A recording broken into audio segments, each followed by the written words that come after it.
dilim ng gabi, may apo.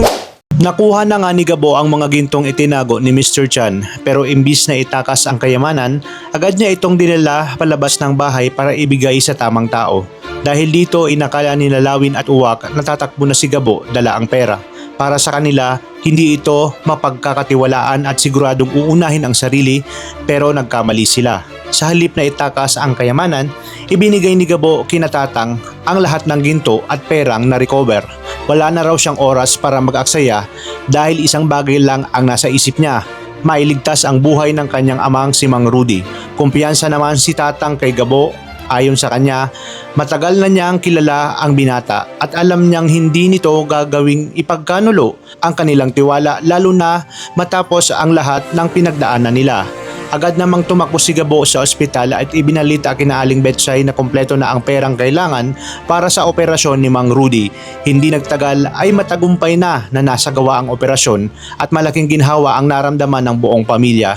Ayaw na ayaw ni Gabo na mawala ang kanyang ama, kaya ginawa niya ang lahat para mailigtas ito. Ngunit matapos ang operasyon, isang mahirap na tanong ang ibinato ni Aling Betchay. Saan nga ba nanggaling ang napakalaking halaga ng perang ipinambayad? Galing ba ito sa illegal na paraan? Sa halip na sumagot, nanatiling tahimik si Gabo dahilan upang lalo pang mabuo ang pagdududa ng mga nasa paligid niya. Samantala, palaisipan pa rin kina Sam at Jessica ang pagkakahuli kay Mr. Chan. Alam nilang may isang misteryosong tao ang tumulong sa kanilang operasyon.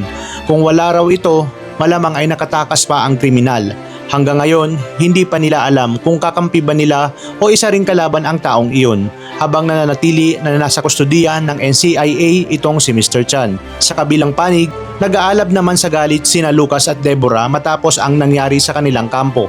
Hindi matanggap ni Lucas ang sinapit niya at determinado siyang makabawi. Dahil dito, nagpasya sina Mariano at Deborah na harapin na mismo si Ricardo upang pag-usapan ang susunod nilang hakbang. Sa tingin nyo, ano kaya ang magiging reaksyon ni Ricardo kapag nagkaharap na ang dalawang kampo? At mabubunyag na kaya kung sino talaga ang misteryosong tao na tumulong sa pagkakahuli kay Mr. Chan?